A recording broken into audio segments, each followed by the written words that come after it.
حصر زيناتات كنفلم بيرو ماين إنرجين تجري أبي كتماشر انداس اللاسة بالعلتي ساعة 9 مليون بره هنسات بروجكت قرب مستمعين مكير رخك بوتا كايلو بيرو ماين إنرجين تجري مس تكال علم لخ مدحن هزانات حفرات هجرات يونيسيفن بمتحبر كبا كوميشن ترادو لمعات منغستي جرمانن KfW استرخبه بالعلتي ساعة 9 مليون بره بجت بخيناس عنوات كالات مستمعي داقم المهنات مس درار تغلال لا سرحته هنسان ماين وعلى أسيرو سرح المجمار بوتا تركيبو زي بروجكت زي بوانانت نايتي كتما متصاري ماي نابي نور مملاس بعلى كل 100 متر كيوب متارغمي ماي غاني حديش هنساتن بركز ولو صغاناتتن ناي هنسا سرحت بمكياد ابي وشت حد عمت كم زازمن نباراي كتما شرندا سلاسه بوسن ملكو قرب مسماي تጠቃማይ كم زغبرن ابي بيرو ماين انرجين بروجرام يونيسيف نايتي بروجكت توزاصاريت مهندس سخنا انجينير اتينش አዲስ مغلاصن كفت بيرو استرخب حبريتا يملخت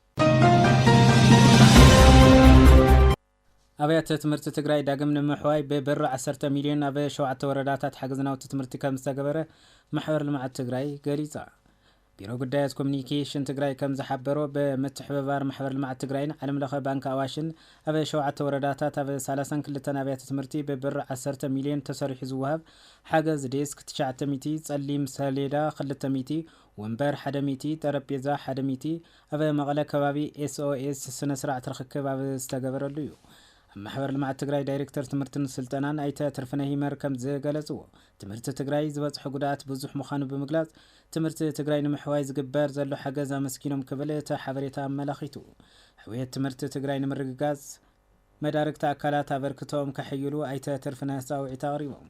بنكاواش رجين سامين دايركتور أيتا محر برهب وغنم بمحور المع تجري زغرب لهم حتو ممهرنا وتتمهرن من ملاس بنكاواش حلافنتو نموصا بمخانو تحجز قصالاي مخانوون قاليتهم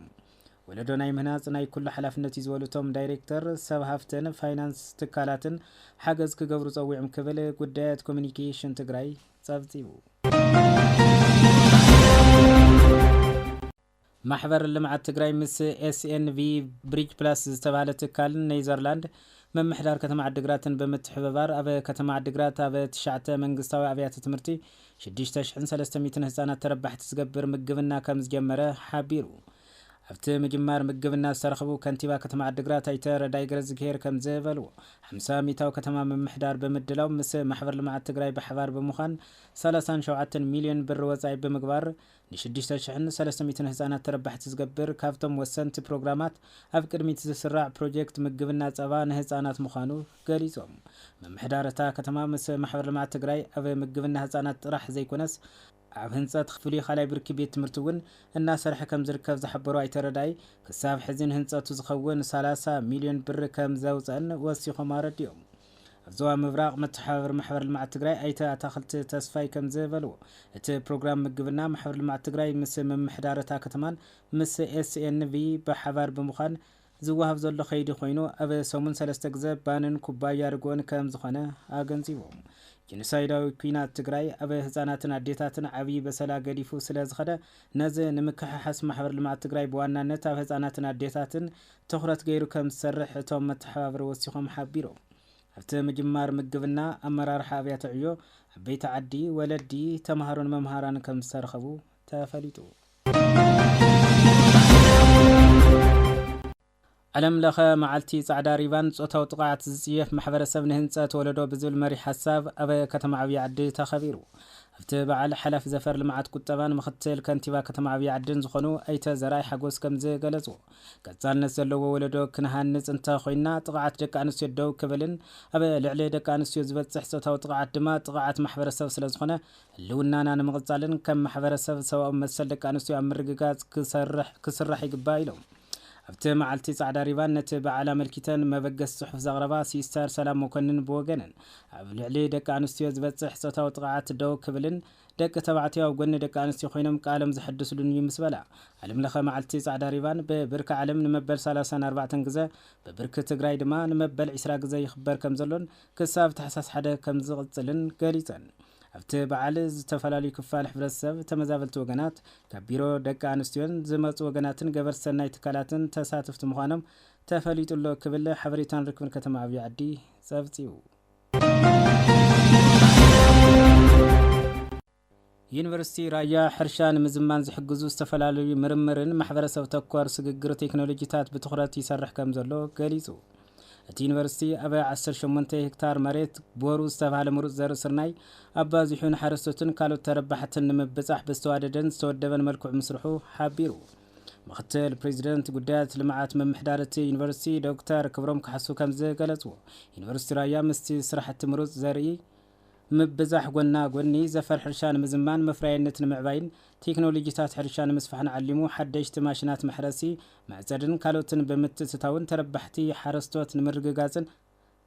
ተረባሕነት ሓረስቶት ንምርግጋጽን ይሰርሕ ከም ዘሎ ገሊጾም።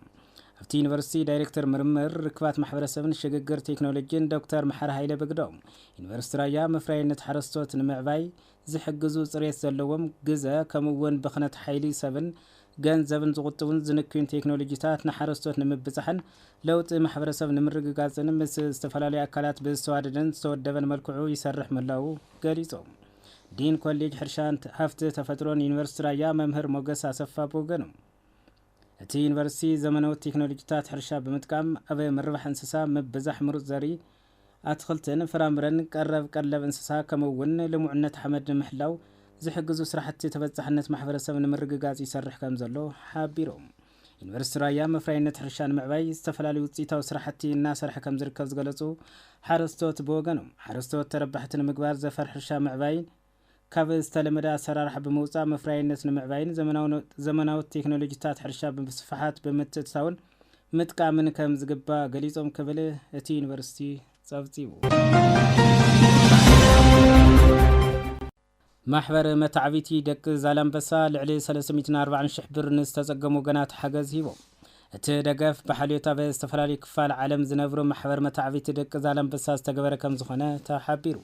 ነቲ ሓገዝ ናብ ተጠቀምቲ ዘረከቡ መምህር ክብራብ ገብረ ሚካኤልን ኣይተ ስሞን ተኬን ከም ዝሓበርዎ ማሕበር መታዕቢቲ ደቂ ዛሌ ብዝብል ውዳበ ዝፍለጡ ተወለድቲ ዛላምበሳ 240,000 ብር ንስሳ ኣብ ትሕቲ ቁጠባ ዝርከቡ ወገናት ንሕድሕዶም 4,000 ብር ከም ዝተዋሃበ ገሊጾም። ብ100,000 ብር ዝተዓደጉ ናውቲ ትምህርቲ ድማ ንኽልተ ኣብያተ ትምህርቲ ከተማ ዛላምበሳ ሓገዝ ከም ዝገበሩ ሓቢሮም። ደገፍ ዝተገበረሎም ኣካላት ብግደኦም ማሕበር መታዕቢቲ ደቂ ዛላምበሳ ቁጠባዊ ጸገም ሕብረተሰብ ኣብ ምቅላል ዝለዓለ ግደ እናበርከቱ ከም ዝርከቡ ብምሕባር ንዝተገበረሎም ደገፍ ኣመስጊኖም ክብል ጉዳያት ኮሚኒኬሽን ዞባ ምብራቕ ትግራይ ጸብጺቡ። ዜና ወጻኢ ሩስያ ኣብ ዩክሬን ዘካየደቶ ኩናት ንምቁራጽ ዝዓለመ 28 ነጥብታት ዝሓቆፈ ውጥን ሰላም ሕብረት ኣውሮፓ ከም ዝነጸገቶ ተገሊጹ። እቲ ውድብ ናይ ባዕሉ ናይ ሰላም ኣማራጽታት ዘቃልዕ እንትኸውን ኣሜሪካ ካብ ምስ ዩክሬን ላዕሊ ምስ ሞስኮ ምሕዝነት ከም ዘለዋ ድማ እቲ ጸብጻብ ሓቢሩ። ኣብ ኣውሮፓ ዝርከቡ ፖለቲከኛታትን ተንተንትን ኣሜሪካ ምስ ሕብረት ኣውሮፓን ዩክሬንን ከይተወከሰት ንዩክሬን ትልሚ ሰላም ትዳሎ ከም ዘላ ይኣምኑ ኢሉ እቲ ጸብጻብ ሻብዓይ ዋዕላ ሕብረት ኣውሮፓን ሕብረት ኣፍሪካን ኣብ ከተማ ሉዋንዳ አንጎላ ዝተጀመረ እንትኸውን እዚ ክልተ ኣህጉራዊ ዋዕላ መበል 25 ዓመት ምሕዝነት ሕብረት ኣውሮፓን ሕብረት ኣፍሪካን ዘኽበረ እዩ ክብል ዶይቼ ቬለ ጸብጺቡ። ክቡራትን ክቡራን ሰማዕትና ካብ ፈኖም 104.4 ሬድዮ ኤፍኤም መቐለ ዝፍኖ ዕለታዊ ዜናና ኢኹም ኣብ ምክትታል ትርከቡ። ሕዚ ድማ ብዝርዝር ናብ እንሪኦም ዜናታት ክንሰግር። ድሕሪ ውዕሊ ፕሪቶርያ ኣብ ትግራይ ዘጋጥም ዘሎ ጾታ መሰረት ዝገበረ መጥቃዕትን ከይድገም መንግስትን ኣካላት ፍትሕን ተዋዲድካ ምስራሕ ከም ዘድሊ ፕሬዚዳንት ጊዜያዊ ምምሕዳር ትግራይ ጀነራል ታደሰ ወረደ ገሊጾም። እቶም ፕሬዚዳንት ነዚ ዝገለጹ ብብርካ ሃገር ንመበል 20 ብብርካ ዓለም ድማ ንመበል 30 ግዜ ዝኽበር ዓለም ለኸ መዓልቲ ጻዕዳ ሪባን ኣብ ዝተዳለወ መድረኽ ተረኺቦም ኣብ ዘሕለፍዎ መልእኽቲ እዩ። ኪዳን ግርማይ أخ معلت صعد ريبان أبي دكان استيو زبصح تقعد تطويل بزبل دك تبعتيو أبي صقماي درتهم صعد ريبان بمقبار تقاومهم زقل صلقنياتيو بيرو غداي دكان استيو تግራይ ዓለም ለኸ معلت صعد ريبان مخبار أبي زادلو مدرخ ترخيبو ملختم زام محللفو بريزيدنت ግዚያዊ ምምሕዳር ትግራይ ጀነራል ታደሰ ወረደ ደካን استيو أبي ጽንተታ ኹናት ዝበጽሐን በደልን ጥቃዕትን ከይኣክል ድሕረት ጽንተታ ኹናት ብናይ ባዕለይ ዝብልኦም ሰባት በጽሐን ዘሎ ጥቃዓት ጠውን ክብል መንግስትን አካላት ፍትሕን በሐባር ክንሰርሖል ኢና ኢሎም ደካንስትዮ ትግራይ ከም ናይ ውዳበ ታሪኽን ከም ናይ ኣስ ታሪኽን እዚ ዝገበራል ነዚ ደጊፍካ ፀረ ጥቃዓት ደጊፍካ ኩሉ ነገር ሓንቀሳይሳ كل محاورة كصيفة توسع دو المقبر لا بعض كذا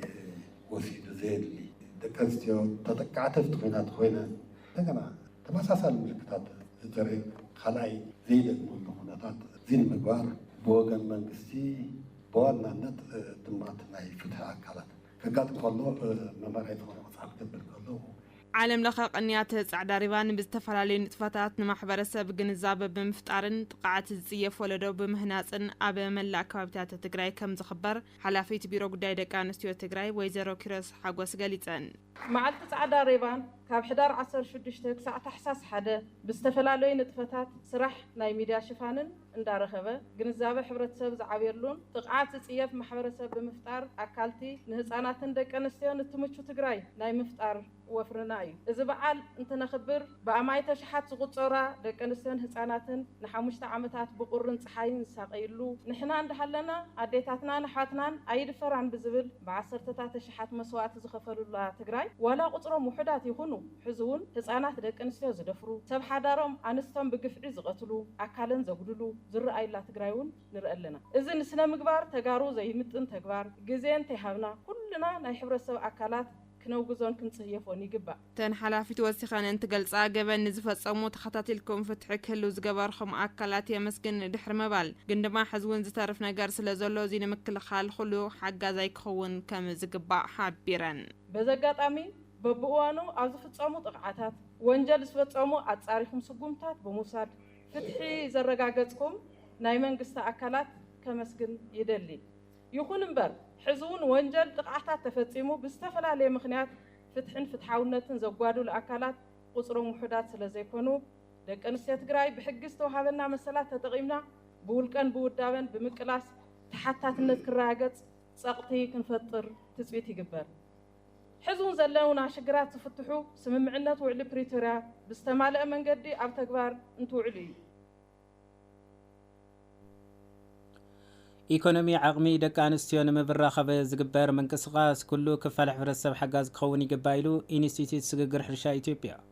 እቲ ኢንስቲትዩት ዝገለጸ ብማእኸል ስግግር ሕርሻ ትግራይ ኣቢሉ ንደቂ ኣንስትዮ ስራሕ ዕድል ምፍጣር ይሰርሑ ማብ ዘሎ ፕሮጀክትታት መሰረት ገይሩ ምስ ሰሙያ መራኸብቲ ሓፋሽ ኣብ ዘሳለጦ መድረኽ ዘተ እዩ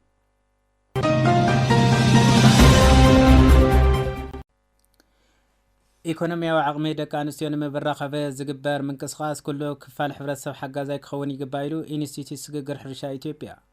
እቲ ኢንስቲትዩት ዝገለጸ ብማእኸል ስግግር ሕርሻ ትግራይ ኣቢሉ ንደቂ ኣንስትዮ ስራሕ ዕድል ምፍጣር ይሰርሑ ማብ ዘሎ ፕሮጀክትታት መሰረት ገይሩ ምስ ሰሙያ መራኸብቲ ሓፋሽ ኣብ ዘሳለጦ መድረኽ ዘተ እዩ ብርሃነ ወልዳይ ተወሳኺ ኣለዎ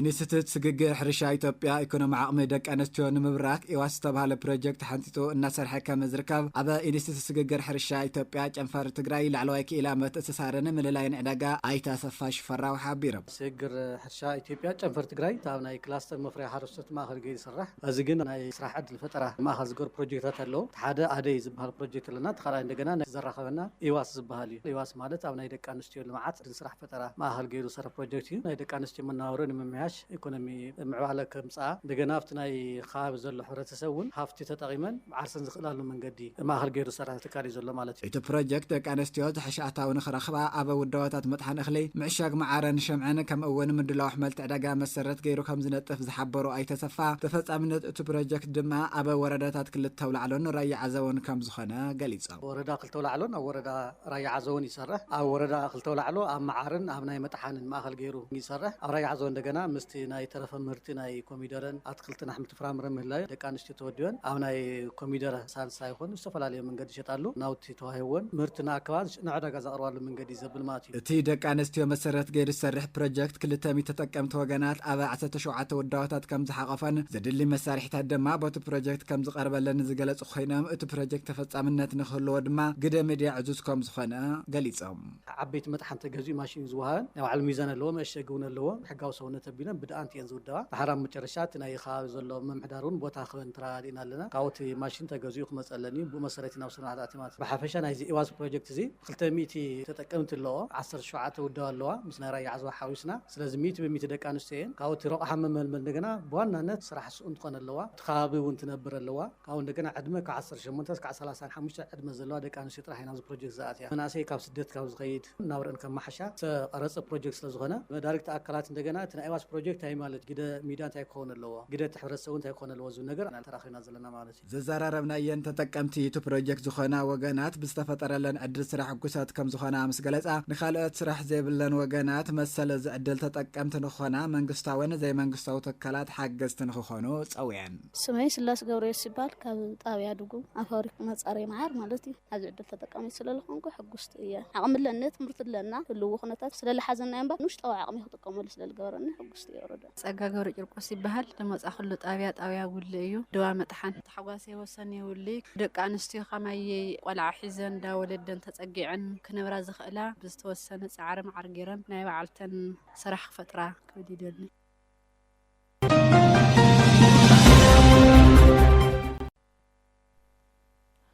ኣብዚ ዓመት ንልዕሊ 4000 መናእሰይ ብቀዋምን ጊዜያውን ስራሕ ዕድል ንምፍጣር ትልሚሒዙ ይሰርሕ ከም ዘሎ ቤት ጽሕፈት ዘፈር ቁጠባ ክፍለ ከተማ ሓወልቲ ኣፍሊጡ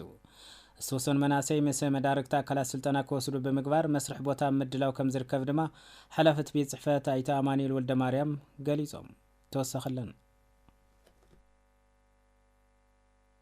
ቤት ጽሕፈት ዘፈር ቁጠባ ክፍለ ከተማ ሓወልቲ ኣብቲ ዝሓለፈ በጀት ዓመት ንልዕሊ 4300 መናእሰይ ኣብ ዳኣንት ማኒፋክቸሪንግ ኢንዱስትሪ ሕርሻን ሕብረት ስራሕ ማሕበራትን ብምውዳብ ብጊዜያውን ቀዋምን ዕድል ስራሕ ከም ዝፈጠረን ኣብዚ ዓመት እውን ተጠናኺሩ ከም ዝቕፅልን ሓላፍት ቤት ጽሕፈት ኣይተ ኣማኒኤል ወልደ ማርያም ገሊጾም ኣብ 2017 ዝተፈጠረ ስራሕ ዕድል ብቀዋምን ብጊዜያውን ኣብ ሴክተር 4 ከይዲ ስራሕ ኣለውና ሓደ ከይዲ ስራሕ ያው ዋናን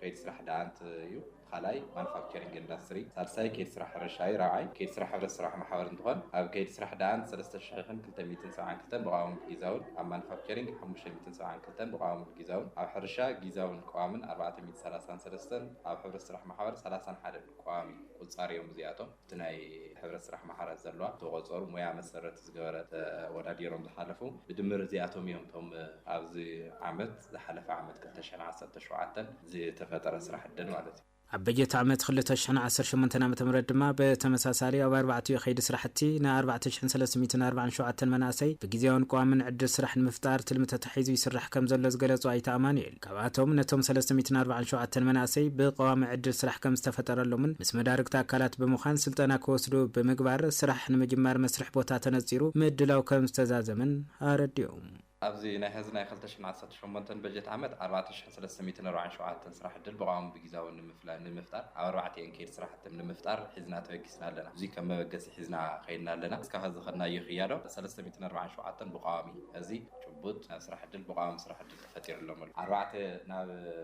110 تخونو مس بيتكو إثيوبيا زبهال ناي جوار سرنايلو مس بيرو إندستري مانفاكتشرينج تأساسيرنا سلطنا هيبنا حدا ماتريالات متمريلو زياتهم من مريت من طرح حرياتنا لا زلنا هفتجنت بمتكام مناسيا بعدهم صريحهم زلوطلو عدل بمفتار سنه سرح منكاين قطواو تربحنت نمعباين زي تحلل زعرنا قبرنا نركب زولو ايت امانويل زلنا حضرت عدل لغا حنت تفتحو كابت استتحز تلميذ زايد سرح زسرح له عدل الله كبلو قاليصوم محنقاتات له طرحتي نبار دانتنا المدقاف عرينا نشوف بتعامي ناي مسرح المشتن نحاونايو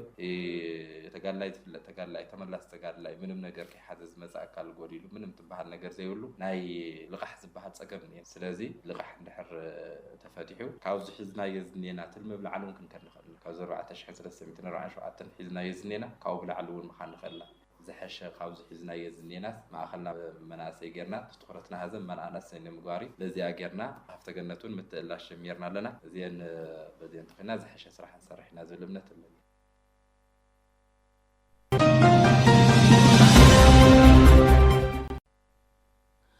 علتاو زيناتات فنومي 4.4 ريديو في مغلا نغزلو نحمام إيكابي دس زوهف زلة تخرط تحت بمخانو تحمامنا تقارد يخير كم زلون أبا زخفا بركد ما كم زبتحن بروجيكت ፕሮጀክት ኦፊሰር ኦሳር ትግራይ አይተ ኪሮስ ጸጋይ ገሊጾም ቢሮ ጥዕና ትግራይን ካልኦት ኣብ ዙርያ ምክልኻልን ምቁጻርን ኤችአይቪ ኤድስ ዝሰርሑ ትካላትን ብዝሰርሕዎ መጽናዕቲ ድማ ለበዳ ኤችአይቪ ኤድስ ኣብ ትግራይ ብዕጽፊ ከም ዝወሰኸ አይተ ኪሮስ ጸጋይ አብሪሆም ኣለው። ኪሮስ ሓዱሽ ኣብ ትግራይ ብሳይንሳዊ መንገዲ ዝተጸንዐ ዝርግሐ ኤችአይቪ ኤድስ ብዝምልከት ንሕማም ኤችአይቪ ኤድስ ዝወሃብ ዘሎ ትሑት ትኹረትን ኣቓልቦን እቲ ሕማም ኣብ ዘሰክፍ ብርኪ ከም ዝበጽሐ ዝገለጹ ኣብ ኦሳድ ትግራይ ፕሮጀክት ኦፊሰር ኣይተ ኪሮስ ጸጋይ እቲ ለበዳ ንምክልኻልን ንምቁጻርን ድማ ብትኹረት ምስራሕ ከም ዘድሊ ገሊጾም እቲ ጉዳይ ዳርጋ ዕሽሽ ተባሂሉ እዩ ማለት ሰብስ ኣብቲ ጉዳይ ሱ ኣድህቦ ሂቡ ወይ እንደገና ጠመተ ሂቡ ዝሰርሐሉ ግዘ ዳርጋ የለ ማለት ይካኣል እዩ ለዚኦም ተርእዮታት ክልዩ ለምሳሌ ቀድሚ ኩነታት ትልነበረ ዝርግሐ ኤችአይቪ ላብ ኦልሞስት ዳርጋ 1.43 አካባቢ እዩ ነይሩ ዝርግሐ ድሕሪ ኩነታት ላውዚ ግን ዳርጋ ብዕጽፊ ወሲኹ ድሕረ ብዝርዝር ክርዮም ኢና ዳርጋ ብዕጽፊ ወሲኹ እዚ ለመላኽተካ ስለዚ ቱ ዝርግሐ ኤችአይቪ ወይ እንደገና ናቱ ስርጭት ናቱ ኤችአይቪ መጠኑ ላወሰኸ ስፍሓቱ ላወሰኸ ልክ እንደገና ጥንቃቄ ምግባር ላቀነሰ ትኹረት ላናእሰ ስፍሓት ላወሰኸ እዩ ለኸድለሎና ኣዝዩ ኣጸጋሚ ኣብ ልባህል ኩነታት ኢና ንግነለለና ከም ገለጻ ኣይተ ኪሮስ ጸጋይ ቀደም ከብል ዝትግበር ዝነበሩ ሜላታት ምክልኻልን ምቁጻርን ሕማም ኤችአይቪ ኤድስ ምትግባርን ብፍላይ ድማ ፎርማት ማሕበረሰብ ኣብ ምጥንኻር ብዝግባእ ክስራሕሉ ይግባእ ዝበሉ ኮይኖም ብፍላይ ከም መራሕቲ ሃይማኖት ኣብ ምክልኻልን ምቁጻርን ኤችአይቪ ኤድስ ኣበርቲዖም ክሰርሕሉ አብሪሆም ዋና ዓብይ ጉዳይ ታይኮን ለለዎ ዘውዝኒዮ እንድሕርኒዮ ኢልና እንድሕር ኣብ ሓደ ምርድ እንድሕር በጽሕና ኮይና አንሕና ላውዝና ቀደም ክምለስ ክኽእል ኣለዎ ዋላ መንግስትና ለ ግዝያዊ መንግስትና ለ ላውዝና ቀደም ክምለስ ኣለዎ ንሃይማኖት ቦታት ላውዝና ቀደም ክምለስ ንዮም ማሕበረሰብ ላፍቱና ቀደም ክምለስ ንዮ ናብና ቀደም ማለት እዩ ፀረ ኤችአይቪ ክለባት ኣብ ቤት ትምህርቲ ነይረንየን ኣብ ሃይማኖት ተቋማት ነይረንየን ትሬኒንግ ባዕለለ ሂበስ ለልኹን ትሬኒንግ ቋቂምና ነይርና ኢና ዋላ ኣብ ሙስሊም መካነ ኢየሱስ ኢትዮጵያ ኦርቶዶክስ ተዋህዶ ቤተ ክርስቲያን ኣውዚኦም ክለባት ነይሮም እዮም በቲ እምነት ዝፈቅዶ መንገዲ ኣብ ምክልኻል ኣብ ምጽናዕ ኣውሉሉ መንገድታት ይስረሕሉ ነይሩ ሶላዊና ክንመጽል ግበና ኣብ ማሕበራዊ ሚድያ ንለበዳ ኤችአይቪ ኤድስ ትሕት ትኹረት ይወሃቦ ከም ዘሎ ዝገለጹ ኣይተ ኪሮስ ጸጋይ ኣብዚ ዝነጥፉ ኣካላት ብዕቱብ ክሰርሕሉ ይግባእ ዝበሉ ኮይኖም ሓደጋነቱ ድማ ካብ ግዜ ናብ ግዜ እናዛየደን ሰላሕታዊ ጽንተት እናስዓበ ዝኸይድ ዘሎ ሕማም ከም ዝኾነ ኩሉ ማሕበረሰብ ክረዳእ ይግባእ ብምባል ይገልጹ ኤሌክትሪካል ማሕበራዊ ሚድያታት ኩሎም ኣብዮም ካሊእ ጉዳዮም ለልዕለውና እዚ ጉዳይ እዚ ብጣዕሚ ሴንሲቲቭ ጉዳይ ስለዝኾነ ና ሃይማኖት ተቋማት ኮን ይኽእሉ እዮም ሚድያታትና ኮን ይኽእሉ እዮም ና ማሕበረሰብና ኮን ይኽእሉ እዮም ኣብያተ ትምህርትና ኮና خلاين زين كلابات عطايشخا እንደገና ጣናኺርኻ ለላዓለሉ መንገዲ ድሕር ለይፈጠርና በሰላሕታ ይልውደና ኣሎ ቀደም ተገደደ አንቲ ኢንተርቫል ትሪትመንት ወይ ፀረ ኤችአይቪ ሕክምና ክትትል በተለምዶ ሰብ ዕድመ መናውሒ ኢሉ ሎ ግን ዕድመ መናውሒ ኾነ ፀረ ኤችአይቪ ሕክምና ክትትል ይሉ ሳይንሱ ፀረ ኤችአይቪ ሕክምና ክትትል ልወሰደሉ ግዜ ልወሰደሉ ቦታ ርኢኻ መንቃሕቲ ላተገበረ ክኽወድ ክኽእል ኣለዎ ላኡ እንድሕር ኸይድና ምክልኻል ንኽእል ንኾን ቢሮ ጥዕና ትግራይን ካልኦት ኣብ ዙርያ ምክልኻልን ምቁጻርን ኤችአይቪ ኤድስ ዝሰርሑ ትካላት ብዝገበሩ ሳይንሳዊ መጽናዕቲ ለበዳ ኤችአይቪ ኤድስ ኣብ ትግራይ ብዕጽፊ ከም ዝወሰኸን ውጽኢት መጽናዕቶም ድማ ነዚ ዘመላኽትን ከም ዝኾነ ኣይተ ኪሮስ ጸጋይ ወሲኾም ገሊጾም UNFPA ኒኦ ጥዕና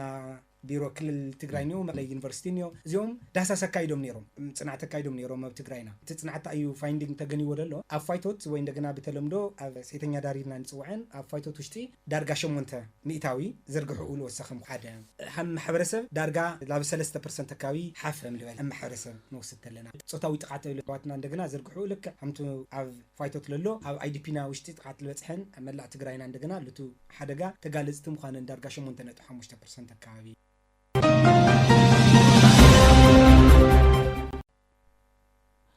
ተጠቃምነት መሬት መናሰይ ንምርግጋጽ ብፍሉይ ትኹረት ይስራሕሉ ምላው ቤት ጽሕፈታት ኣማ መሬት ክፍለ ከተማ ኩሓ ገሊጹ እቲ ቤት ጽሕፈት ወሲኹ ብሽም ኢንቨስትመንት መሬት ወኒኖም ናብ ስራሕ ንዘያቶ ብርክት ዝበሉ ኣካላት ድማ መምሕዳራዊ ስጉምቲ ከም ዝወስደሎም ሓቢሩሎ ፊልሞን በየነ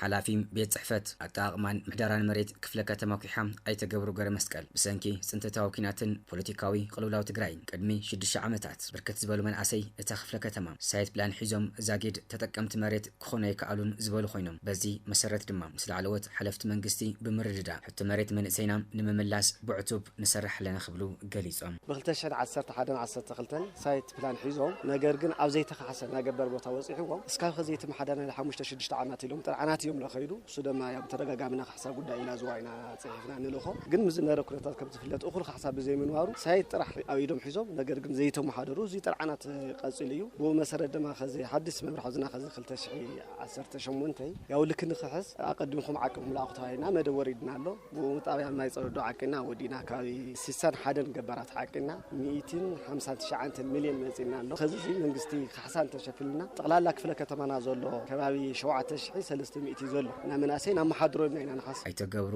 ወሲኾም ዛጊድ ካሕሳን መሬት ክፍጸም ዘይምኽኣሉ ኣብታ ክፍለ ከተማም ከቢድ ምራረትን ጥርዓንን ከም ዘሎም ዝገለጹ ኮይኖም ነዞም ጸገማት ንምፍታሕን ተጠቃምነት መሬት መንኣሰይ ንምርግጋጽን ብፍሉይ ትኹረት ይስርሕሉ ምህላው ኣመላኺቶም ስለዚ ህውናዮ ሳይትን ካብተ ዋናው ብዘይ ፍጣርና ሞተጠቃመን ስለዚ ሆኖ ዝዮም ጥርዓና ዘለው ኣው እዩ ዝወራውን ዝውከታትን ወላጋጥም ቦታ ህውናዮ ናይ የናይ ልብል ክርክር ስገባርን ምስ መንእሰን ስለልፍጠር ብሰዓቱ ክሕስና ብዘይ ምዕዳልና ልፍጠር ጸገማት እዩ ክፍለ ከተማ ጠንቅ ምምሕዳር ኮይኖምና ዘለው ዝዮም حدث ممر حقاطم خوينو بكل الدرجة اللي وصلنا مرحلة لنا يا وصينا على سرحنا مثلا كم يصفت يا أبو مسرت دما كبابي حموش تشحذ أكل جبار ود جبارن كاجت الله كتوالى أتوقع تطاياتا لكبار وعاء تشحذ أكل عنا تناسي جوبا ميتها راعي لجوبا مون كبابي حموش تشحذ عنا لنا يا وطلع الله سك شمون تشح كبابي داتا دوزنا خزم مرحلة وصل أو زعل مزيب وانا نتتكلمتهم لك لابلا عنا بكابين يصيرنا لا سرحنا عنا موداتهم أي تجبروا كم زبالبهم عبتهم كفلة تمام إنفستمنت تباهيلو مستوهابو سفحت مرت أبربحام كم زي وعالو زملاخوت خوينم بمخانو دمام حاصيروم كف زولون نفسرح زياتون أكلات سرعات نمتحاز نمحدراو سقمتي كم زوسد أفليتهم بزح زي قدم كنتات ون توسيدهم بزحت بوتات التحاصروا له ياو سكا خذ هم زي المعفلتيو بدرجه خوينم ياو سقمتي التوسدوا تجمروا بزواو علو ياو انفستمنت هم زفلت بزوا الباب ودم صنعت لها نحن ون كتتلكاتاتلينا زوم زي المعور ريبورت نجبا بمثل بزوا سقمت موسات تجمروا له سلازي عم قصالو تاي مثل حبر خمس راحي بزوان بانا تخاتاتلها ياو سقمت الوسدهم سقمتي ناوعلهم فلي مخنا زلوهم لناوح الخلون بزواي كناوح القلبانا نوع نجر قلنا احنا من سرحي من سرحي عم نسالن ياو عم صحافين نازلنا زملا صفنا يوم سقمتها مصدمه كم كفله كتما توسد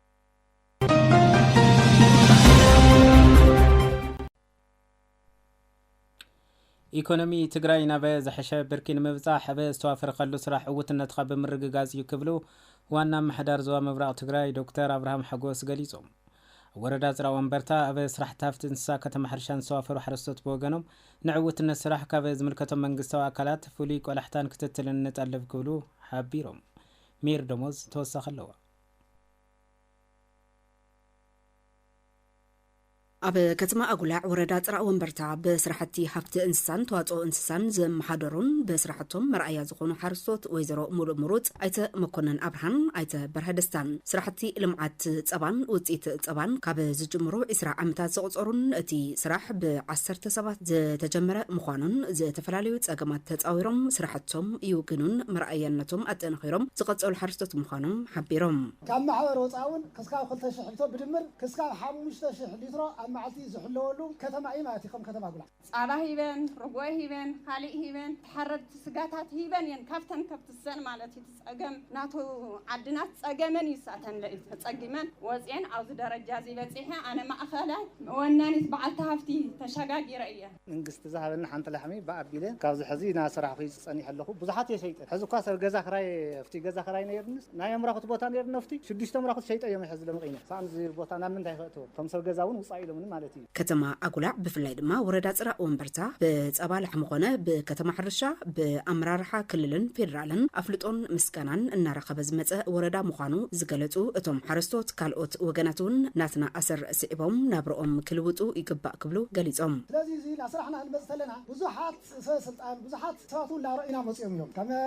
ናይ ክልል መራሕቲ ካብ ፌደራል ተቃረዩ ስለዚ ብስራሕና ላመስጎንናይ ራይት ላውና መጽኦም እዮም ትወረዳና ክስካዕ ህዝቢ ጻላሕ يكون بكتم حرشة بزح تمكرو لاخونا مصي كم تجري أي كتم أقولع تمكرو زي وسدا وردا وين زوا يلن خسكال عدم حرام مصيهم تمكرونا وصلوا وردا ناون تشلامي تناجرنا مصي أنا ما نع 10 عام تحطه خذتهم اللي صلهم دحر خزي كتمنا كاف 5 شح لتر بترجع جام لا 10 3 شح لتر أو قرا جيزة كنمرت